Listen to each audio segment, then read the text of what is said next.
Glória a Deus. Quem já foi abençoado hoje, diga glória a Deus. Eu já senti a presença de Jesus neste lugar, amém? Deus já ministrou meu coração. É uma honra, é um privilégio estar aqui com vocês, compartilhando um pouquinho daquilo que Jesus tem falado nos nossos corações. O apóstolo me ligou essa semana, me convidou, e de pronto eu entendi no meu espírito que existia algo da parte de Deus nessa aliança e nesse momento aqui, amém? Amém? Como o apóstolo falou, a gente temos, na verdade hoje, apóstolo, nós temos duas casas, temos 3 casas masculinas funcionando, mas nós vamos reduzir para 2 casas, 2 chácaras, né? Porque a gente vai começar dia 5 agora, de uma das chácaras, a casa feminina, porque nós mudamos agora e vimos uma necessidade para cuidar de mulheres também que têm esse problema com dependência química, amém? Mas vamos para a palavra, amém? Que é isso que o Senhor nos trouxe aqui. Eu quero te convidar a abrir a palavra de Deus em Atos capítulo 1, versículo 1. Atos capítulo 1, versículo 1.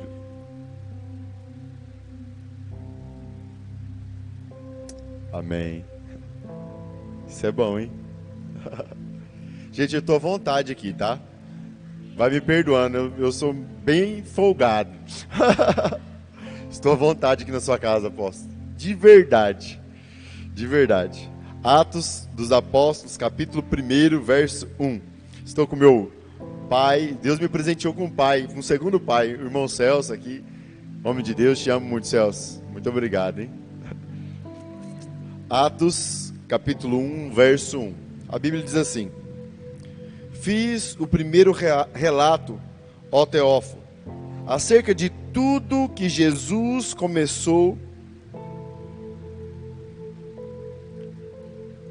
a respeito de tudo que Jesus começou, não só a fazer, mas também a ensinar, até o dia em que foi elevado ao céu, depois de ter dado mandamentos pelo Espírito Santo aos apóstolos que escolhera, aos quais também, depois de ter morrido, se apresentou vivo, com muitas incontestáveis provas, sendo visto por eles pelo período de 40 dias, e falando a respeito do reino de Deus.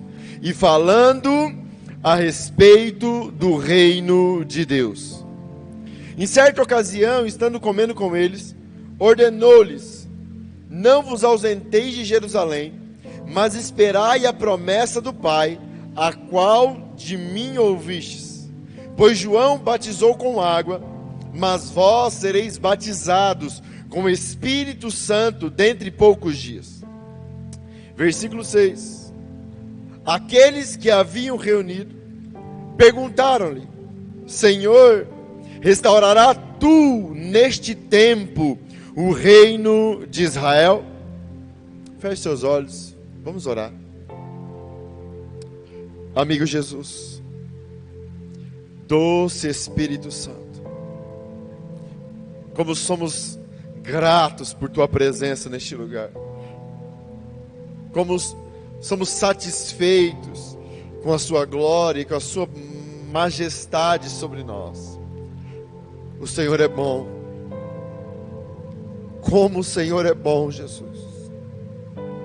Como o seu amor transborda em nós, como o seu amor nos constrange, como a sua misericórdia, a sua compaixão nos transforma todos os dias. Obrigado, Pai, por tudo que o Senhor tem feito. Obrigado por tudo que o Senhor vai fazer hoje aqui. Sinta-se à vontade no nosso meio. Fale aos nossos corações e produza em nós hoje frutos dignos de arrependimento. Nós tomaremos todo o cuidado do mundo para te dar a glória, a honra e a majestade que o Senhor merece.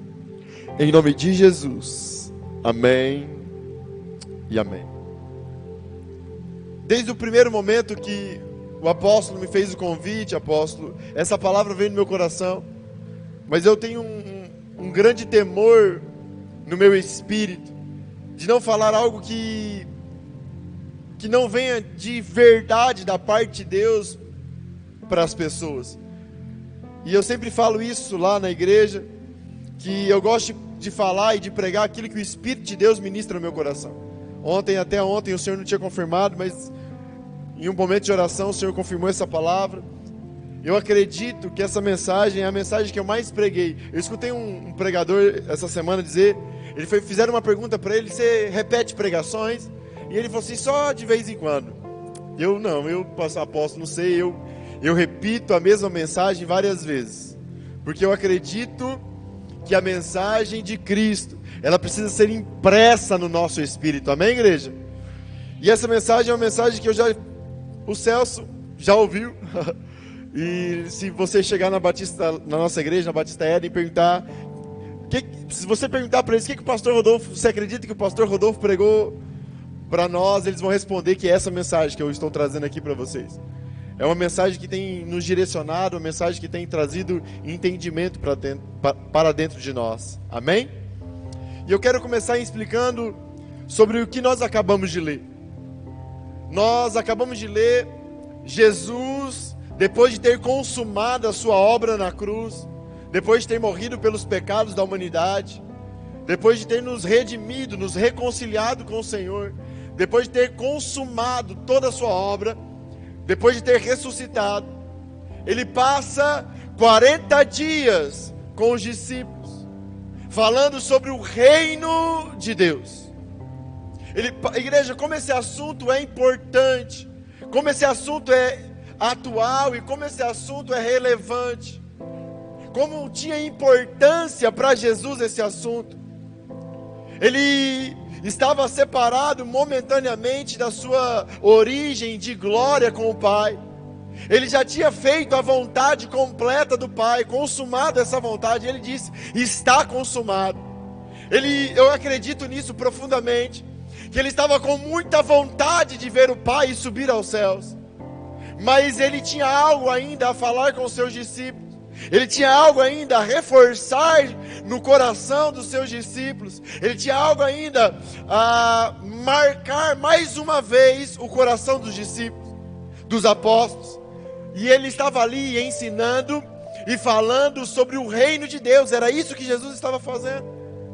E eu imagino, nas minhas elucubrações, na minha viagem na maionese, que Jesus estava ali relembrando de alguns acontecimentos e de fatos que aconteceram entre eles, sobre a multiplicação dos pães. Para mim, a multiplicação dos pães, dos peixes é um acontecimento extraordinário. Eu não sei se um peixe saiu de dentro de outro peixe, se um pão saiu de dentro de outro pão, ou se na cesta começou a brotar pão. Eu não sei se da mão de Jesus saiu pão, mas mais de 5.000 homens comeram de 5 pães e 2 peixinhos. Eu fico imaginando Jesus relembrando quando ele mandou os discípulos irem, e plena madrugada ele começou a andar sobre as águas em meio a uma tempestade. Os discípulos assustados, achando que era um fantasma, Jesus acalmou o coração deles e acalmou o coração daquela tempestade com uma palavra. Eu fico imaginando Jesus falando sobre o reino, no dia que chegou a notícia que Lázaro estava morto, o seu amigo estava doente, e depois chega a notícia que ele morreu. Jesus dá essa notícia, e Jesus chega lá na casa de Lázaro, manda arrancar a pedra, e mais uma vez, com uma palavra, antes ele diz assim: Pai, eu vou orar e esse homem vai ressuscitar, e eu vou orar em voz alta, porque eu sei que o Senhor me ouve, mas não é para mim, mas é para que eles creiam, e eles saibam que o Senhor me enviou. E Jesus dá uma palavra, e Lázaro sai e ressuscita.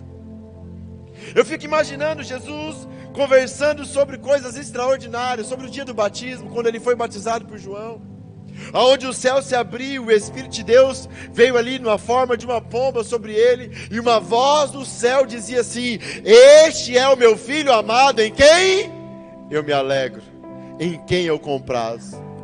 Eu fico imaginando Jesus contando e eles relembrando todas essas coisas. Eu fico imaginando Jesus falando para eles: lembra? Eu falei que ia morrer, eu falei que ia sofrer, eu também falei que ia ressuscitar. E vocês muitas vezes, quando eu falava sobre isso, vocês nem entendiam o que eu estava falando. Mas hoje eu estou aqui, ressurreto. Eu venci a morte, eu ressuscitei. A morte não pôde deter, porque eu vim estabelecer o reino do meu Pai. Quem pode dizer aleluias? Mas no meio de todas essas lembranças sobre o reino, no meio dessa conversa, no meio desse diálogo, no meio desse momento entre os 40 dias, houve uma pergunta. E essa pergunta que me chama a extrema atenção, e é essa pergunta que eu quero chamar a atenção para você nessa noite. É a pergunta do versículo 6. Olha só a pergunta. Aqueles que se haviam reunidos perguntaram-lhe: Senhor, restaurará tu neste tempo o reino de Israel? Igreja, em algum momento desses 40 dias, em algum momento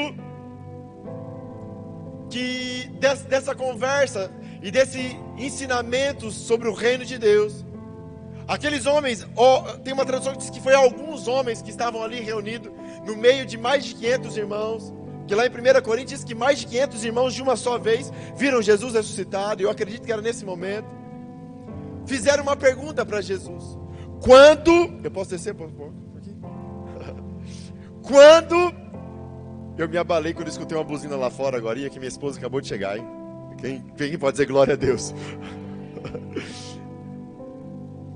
E no meio dessa conversa, os discípulos, ou alguns dos discípulos, não todos, desses 500 irmãos que estavam ali, perguntou assim: Jesus, quando que o Senhor vai estabelecer o reino de Israel? Igreja, Jesus estava falando sobre o reino de Israel? Jesus passou 40 dias com os apóstolos, depois da sua ressurreição, falando sobre o reino de Israel. Israel é uma nação, nós sabemos disso aqui. Jesus não estava falando sobre o reino de Israel. Jesus estava falando sobre o reino de Deus. Mas eu vou te explicar por que esses discípulos fizeram essa pergunta. Por que eles perguntaram sobre o reino de Israel. Israel, naquele momento, ele vivia um momento crítico. Ele vivia um momento difícil. O Império Romano, Roma, governava o mundo em força, em autoridade militar. E Jerusalém, Israel, era escrava de Roma. Os judeus estavam numa condição de escravos. Eles não tinham uma identidade, eles não tinham um rei, eles pagavam imposto e tributo a César. Por isso Jesus um dia foi perguntado se deveria pagar tributo a César. Ele disse: dá a Deus o que é de Deus e dá a César o que é de César. Israel estava num momento muito difícil. As pessoas passando fome, necessidade. Existia um caos social em Israel. Existia um momento delicado e profundo sobre a nação de Israel.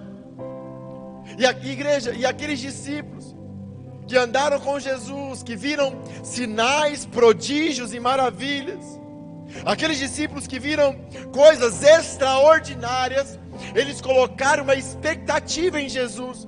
E essa pergunta me deixa claro sobre essa expectativa. Qual foi a expectativa, pastor? Que Jesus lutaria pelo reino de Israel. Que Jesus lutaria por um reino transitório e passageiro. E eu não o julgo, pastor, apóstolo. Porque imagina só, você em uma nação, vamos trazer para o nosso contexto e para a nossa realidade. Um contexto duro eu vou trazer agora. Imagina o Brasil não tendo um presidente. Imagina o Brasil sendo governado pela Argentina. Imagina o Brasil sendo toda a nossa identidade de pátria sendo direcionada para a Argentina, e nós debaixo do governo da Argentina. Estaríamos sofrendo ou não estaríamos, igreja? Estaríamos sofrendo ou não estaríamos, igreja? Para quem gosta de futebol, imagina o Neymar jogando com a camisa da Argentina, que coisa terrível seria. Aqui não tem flamenguista não, né? Graças a Deus. Lá na igreja só pode São Paulino. Mas imagina que contexto difícil. Ele vendo, aqueles homens viam suas famílias, seus parentes, pessoas passando necessidade. E aí eles andaram 3 anos e meio com Jesus e viram Jesus fazer pão com a mão. Eles viram Jesus ressuscitar morto. Eles viram Jesus acalmar a tempestade com uma palavra. Eles viram Jesus morrer e ressuscitar ao 3º dia. Igreja, eles viram milagres, tantos milagres que João disse que fosse escrever em todos os livros da terra não caberia. E esses homens criaram uma expectativa. Qual foi? Jesus ressuscitou, e agora ele vai montar em um cavalo branco, vai pegar uma espada e vai nos governar em uma batalha. Ele vai libertar Israel de Roma. Ele vai libertar, ele vai lutar, ele vai guerrear. E olha o que eles imaginavam, igreja. É impossível perder uma guerra com esse Jesus. Porque se eu tiver fome no meio da batalha, o que ele vai fazer? Ele vai, um pão na mão e vai me dar para comer. Se eu for ferido no meio da guerra e estiver quase morrendo, o que é que ele vai fazer comigo? Vai orar e eu vou ser curado. Igreja, se eu morrer na guerra, ele me ressuscita. Se vier uma tempestade contra nós, ou vier os navios de guerra contra nós, ele fala, tempestade, destrói todos. Aqueles homens colocaram essa expectativa em Jesus. Por isso fizeram essa pergunta para Jesus: quando que o Senhor vai estabelecer o reino de Israel? Mas igreja, deixa eu contar uma história para você. Segundo um historiador chamado Flávio Josefo, 30 anos após a ressurreição de Cristo, o Império Romano entrou em Israel e não ficou pedra sobre pedra. 30 anos depois que Jesus foi elevado aos céus, uma palavra profética de Jesus, porque um dia Jesus falou: não chorem por mim, chorem pelos seus filhos. Um dia Jesus falou, olha, os discípulos achando o templo coisa mais bonita, ele falou, não ficará pedra sobre pedra. 30 anos após a ressurreição de Cristo, após Cristo ser elevado aos céus, Roma entra em Israel e destrói Israel. Segundo Flávio Josefo, a destruição foi tão grande, a dor foi tão grande, a fome foi tão grande, o pavor foi tão grande, que as mães comiam seus próprios filhos. Pastor, o que você está dizendo?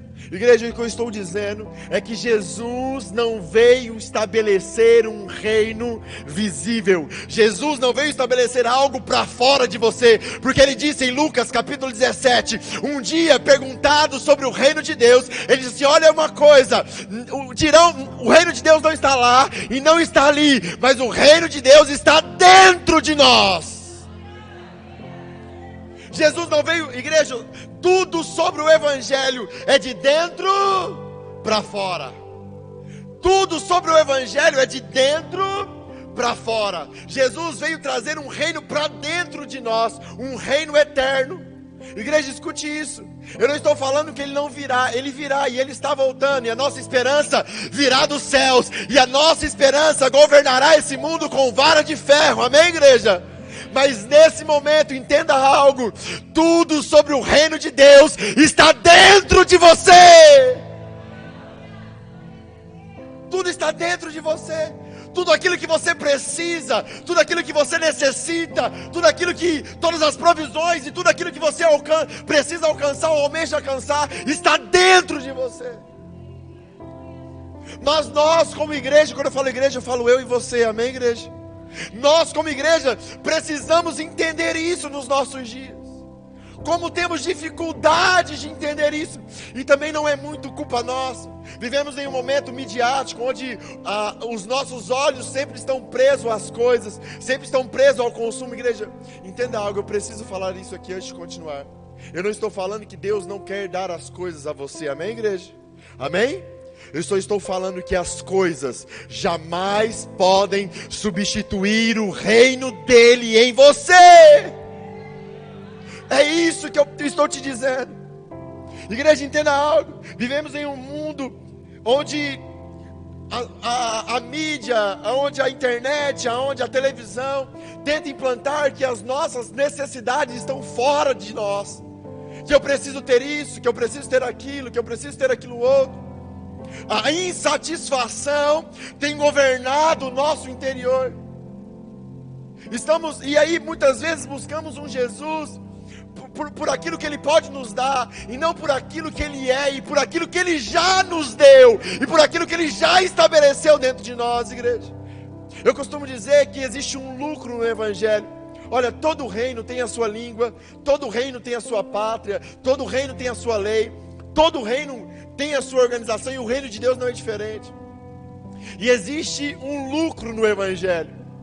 No Evangelho existe um lucro. Fala para o seu irmão do seu lado. No Evangelho, que eu estou bem à vontade, tá, igreja? No Evangelho, fala assim, no Evangelho existe um lucro. Fala, qual, pastor? O contentamento. Se eu tenho, tá bom. E se eu não tenho, tá bom também. Por que, igreja? Porque no Evangelho eu conheci aquele que é poderoso para preencher tudo em todos, Jesus Cristo de Nazaré. Eu entendi, igreja, e reforçando, eu não estou dizendo que Jesus não quer te dar as coisas. O que eu estou dizendo aqui é que nós não podemos inverter os valores. Jesus deixou um caminho para nos dar as coisas. Ele disse assim, ó: quando você me buscar acima de todas as coisas, quando você buscar o meu reino acima de todas as coisas, eu te darei as outras coisas, eu acrescentarei na sua vida. Mas vivemos em um tempo de insatisfação, porque achamos, igreja, para falar um pouco sobre essa insatisfação, eu preciso dizer algo para você. Deus é eterno, infinito, invisível e real. Eterno, infinito, invisível e real. Igreja, e a maneira mais simples de provar a existência de Deus é sobre o seu tamanho. Porque todos nós aqui, algum dia, antes de Cristo na nossa vida, já sentimos um vazio dentro de nós, eterno, infinito, invisível e real. Quem já sentiu esse vazio, igreja? E esse vazio só pode ser preenchido quando o reino dele se estabelece dentro de nós. Esse vazio só pode ser preenchido por um Deus eterno, infinito, invisível e real. Esse vazio só pode ser preenchido com ele. E é esse o nosso sofrimento dos nossos dias, como igreja e como sociedade. Porque buscamos nas coisas exteriores, buscamos naquilo que vemos, buscamos nas coisas palpáveis, preencher um espaço que só cabe a Deus preencher em nós. Igreja, e eu não era diferente desses homens. Eu não era, pelo contrário, eu posso dizer aqui que entre todos aqui, eu era o pior de todos os pecadores. A minha história não é diferente da história desses homens que colocaram essa expectativa errada em Jesus. Eu, antes do meu chamado, antes de Jesus ter um encontro com Jesus, eu tinha uma vida. Eu era empresário aqui na cidade.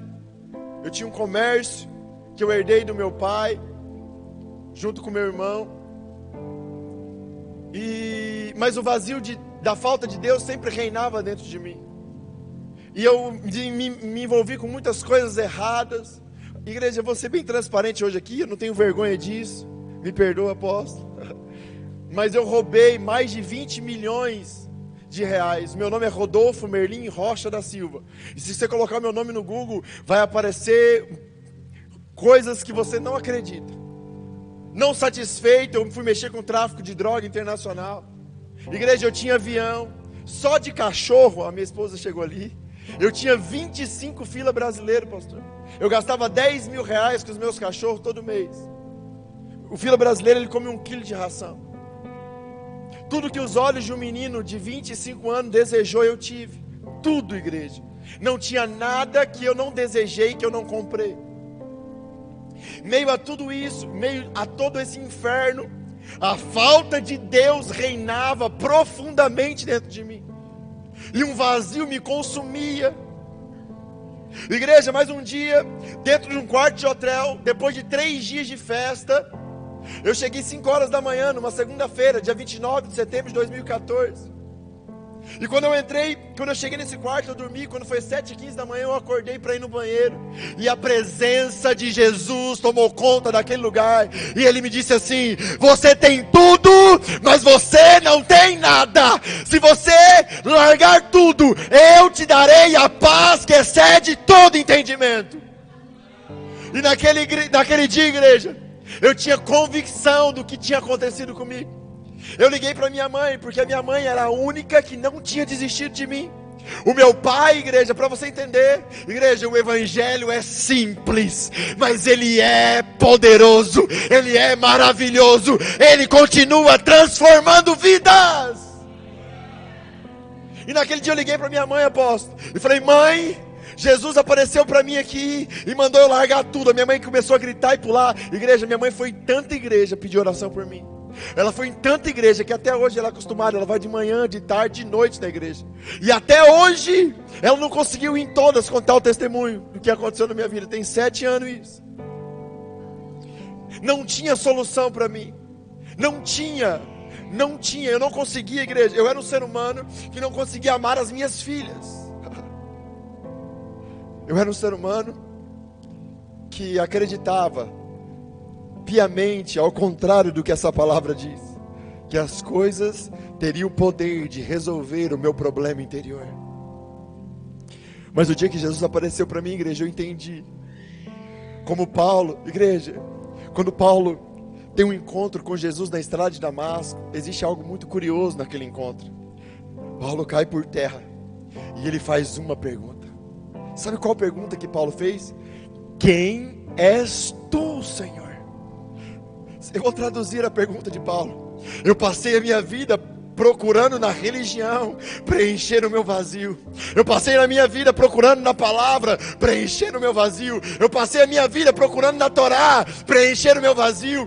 No zelo da lei procurei preencher o meu vazio, mas eu não encontrei. Mas agora na estrada de Damasco eu me encontrei com alguma coisa, com alguém que é poderoso para preencher tudo que estava faltando em mim. E Jesus responde: eu sou Jesus, a quem você persegue, Paulo. Paulo, igreja, entenda algo. Paulo perseguia os cristãos pela falta de Deus dentro dele, por não entender o reino de Deus, o poder que o reino de Deus tem de nos preencher, de nos completar, de nos trazer ao estado original ao qual nós nascemos para existir.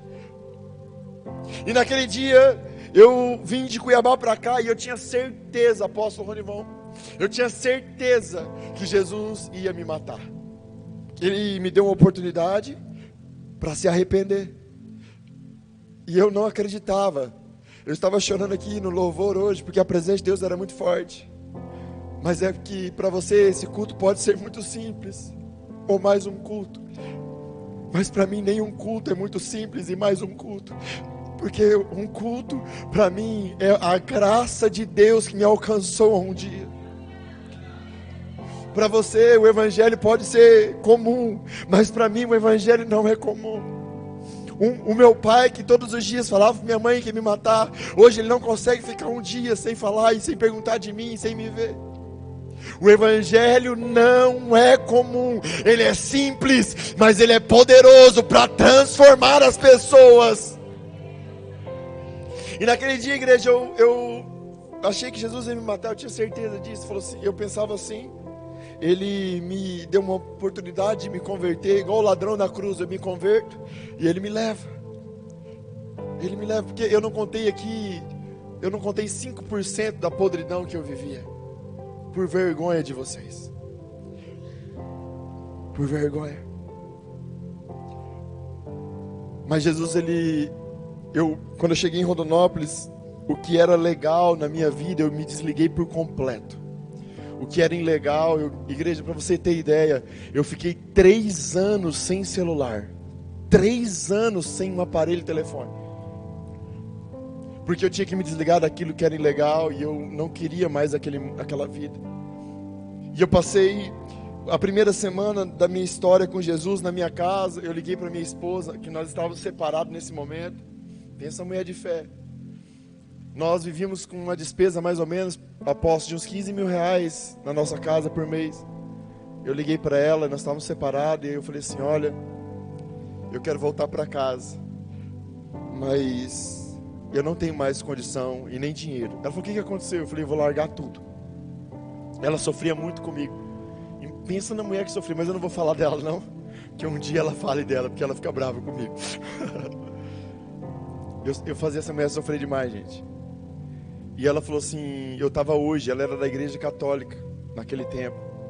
Ela falou, eu estava hoje, 5 horas da manhã, na igreja católica, de joelhos, orando por você.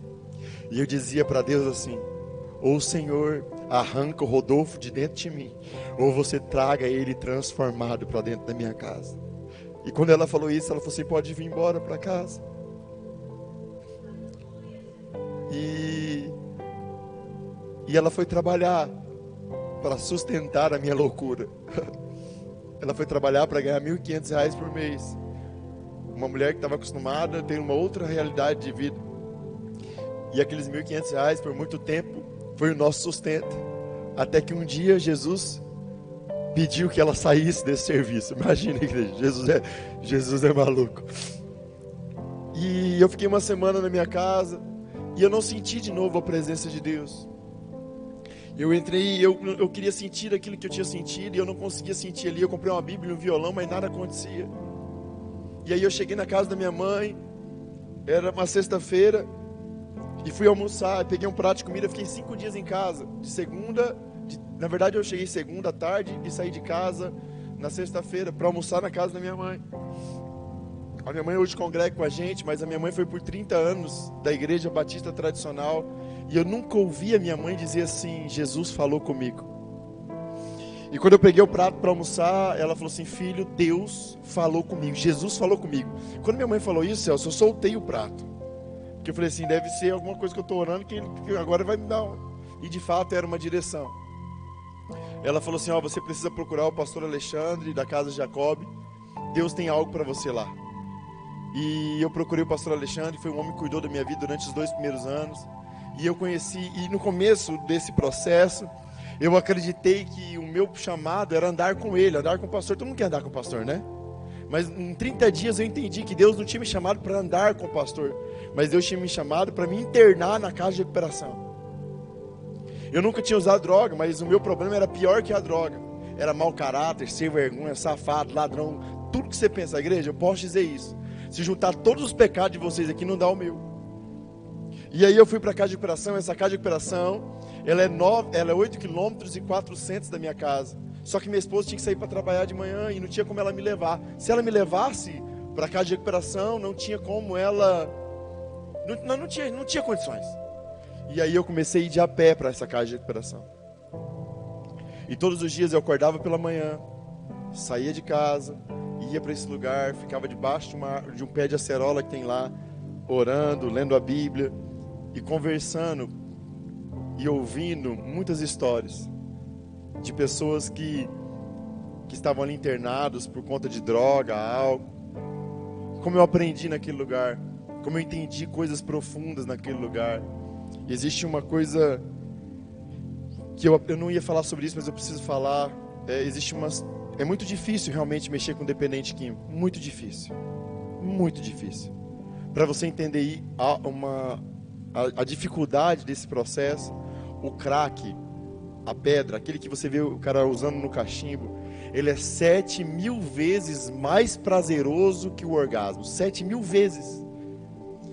E de 95% das histórias que eu ouvi, 95% das histórias que eu ouvi dos meninos que usavam crack, estavam ali tentando se livrar desse mal, eles tinham começado a usar crack dos 8 aos 14 anos de idade.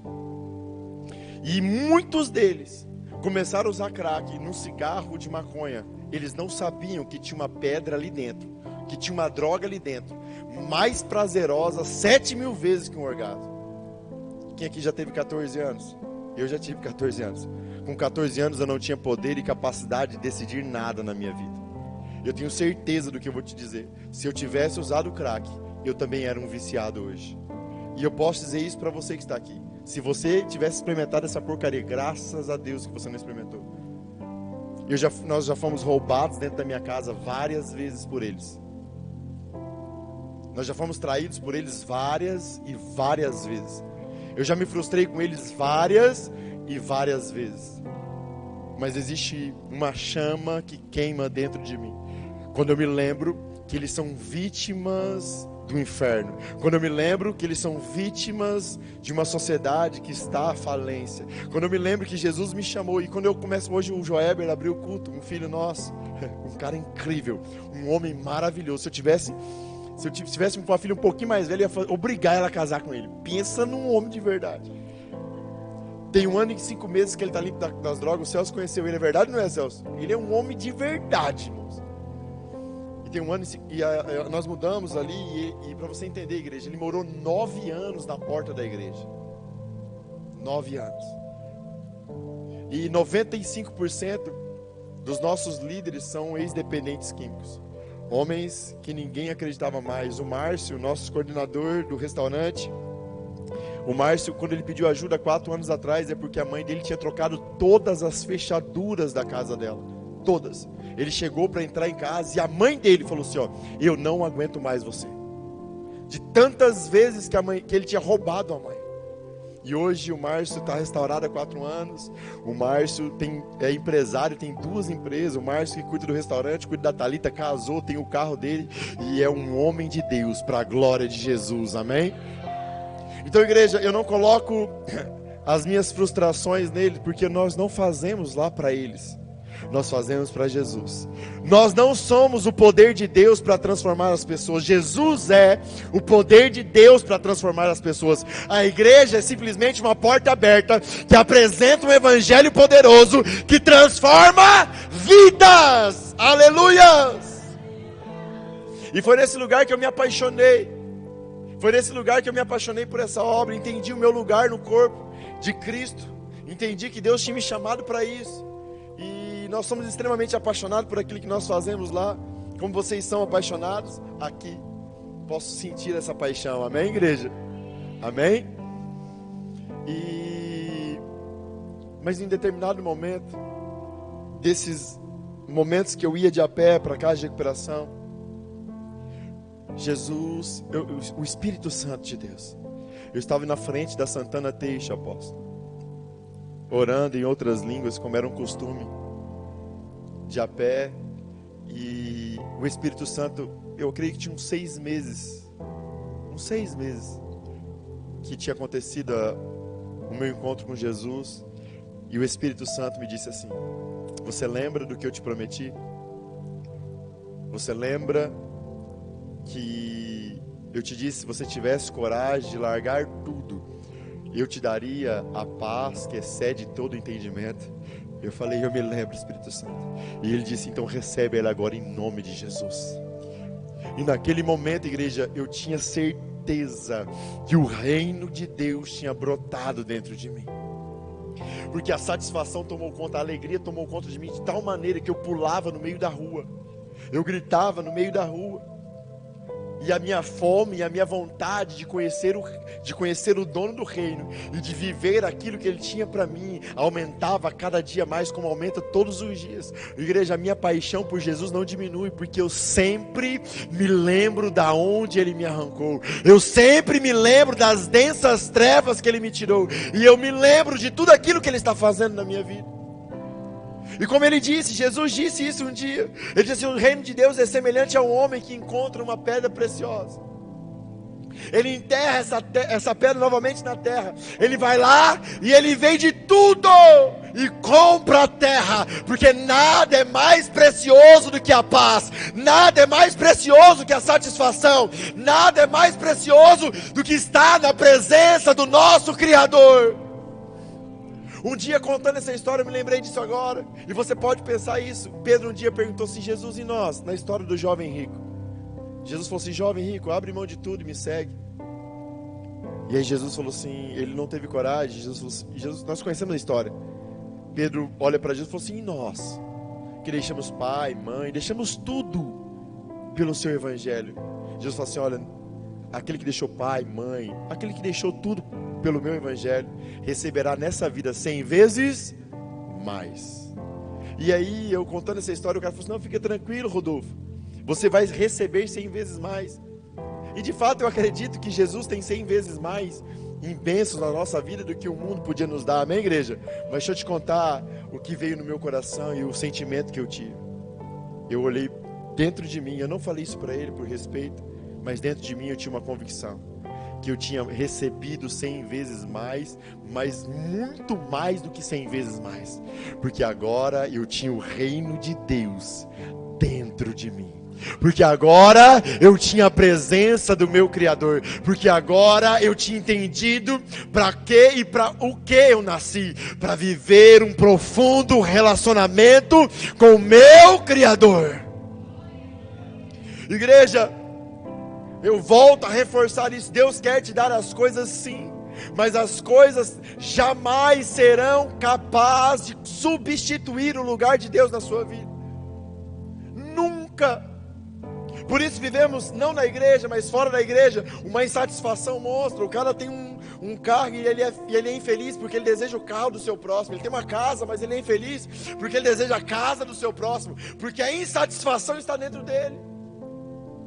Ele não tem satisfação, e pela falta de satisfação, por falta de estar alicerçado a sua vida no reino de Jesus, ele busca em coisas preencher um espaço que nunca será preenchido. Mas Jesus é bom. A presença dele é real neste lugar, amém, igreja? Ele continua o mesmo, poderoso para transformar aqueles que querem e aqueles que creem. Amém, igreja? E para encerrar essa palavra, eu preciso dizer algo para você. Eu creio que quando o apóstolo Ronivon me convidou, ele já tinha ouvido alguma coisa e eu preciso fazer isso. Eu quero trazer um confronto para o seu entendimento. Eu quero trazer um confronto agora para a sua alma, para a sua mente, para o seu espírito. Não um confronto para te matar, mas um confronto para gerar em você arrependimento e mudança de atitude. Amém, igreja? Existem muitos de nós que por conviver em um ambiente, acreditamos que temos o reino de Deus. Se eu perguntasse aqui agora, quem tem o reino de Deus, todo mundo levantaria a mão dizendo, eu tenho o reino de Deus. Mas é muito simples o confronto que eu quero trazer para você. Todo reino tem a sua lei. Tem ou não tem, igreja? E o reino de Deus também tem a sua lei. Igreja, é muito simples. Jesus, em Hebreus capítulo 1, versículo 3, diz que Jesus é a expressão exata da vontade de Deus. Jesus é o modelo. Ele veio nos dar um modelo de como o homem deve se comportar sobre a terra. E é muito simples trazer o confronto para você, para que você faça uma avaliação de você nessa noite e entenda se é o reino de Deus que tem governado a sua vida ou não. E não se iluda, se o reino de Deus não governa a sua vida, o reino das trevas não pede autorização para governar a sua vida e destruir a sua vida. E se o reino de Deus governa a sua vida, você manifesta o reino de Deus, a lei de Deus nos seus membros, nas suas ações, porque a árvore é conhecida pelo fruto. Jesus disse isso. Não pode uma árvore má produzir bons frutos, e não pode uma árvore boa produzir maus frutos.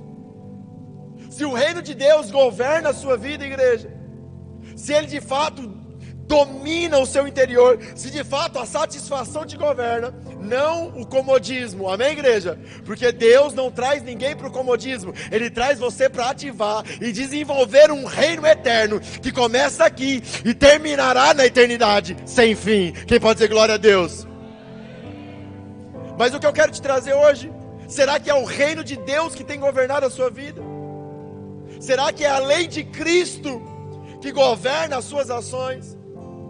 E para que nós possamos fazer uma avaliação de nós e compreender um pouco mais de nós, eu quero te convidar a abrir a sua Bíblia em Lucas capítulo 6, versículo 27.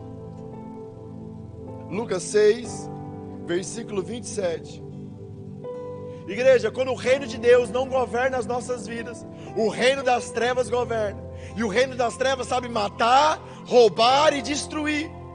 Enquanto o reino de Deus quer te dar paz, justiça e alegria, o reino das trevas quer destruir a sua vida. Por isso que eu acredito que o maior encargo do chamado de Deus na minha vida é esse confronto, para gerar em nós um fruto digno de arrependimento, uma mudança de rota em nossas vidas. Olha o que Jesus disse, na minha tradução, o tema da leitura agora é a nova lei do amor. Lucas 6, 27, palavras de Jesus. Eu, porém, digo a vós que me ouvis, amai os vossos inimigos, fazei o bem aos que vos odeiam, bendizei os que vos maldizem, orai pelos que vos caluniam, Ao que te ferir numa face, oferece-lhe também a outra. Ao que tirar a sua capa, deixa que leve a túnica. Dá a qualquer que te pedir, e ao que pegar o que é teu, não peças de volta. Como vós quereis que os homens vos façam, da mesma maneira fazei-lhes vós também. Se amardes só os que vos amam, que recompensa tereis? Até os pecadores amam os que os amam. Se fizerdes o bem aos que vos fazem bem, que recompensa tereis? Até os pecadores fazem o mesmo. Se emprestardes àqueles a quem esperar a tornar a receber, que recompensa terei? Até os pecadores emprestam aos pecadores para tornar a receber outro tanto. Versículo 35. Ao contrário, amai os vossos inimigos, fazei o bem, emprestar sem nada esperardes, então será grande a vossa recompensa, e sereis filhos do Altíssimo, porque Ele é benigno até para com os ingratos e maus.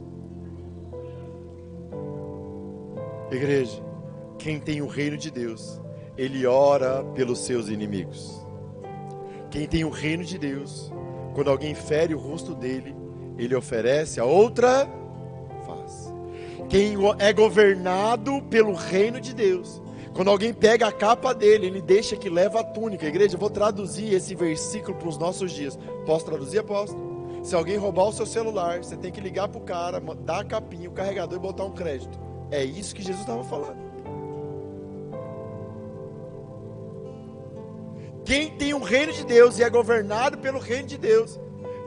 É difícil eu falar isso aqui, igreja, mas é isso que eu sou.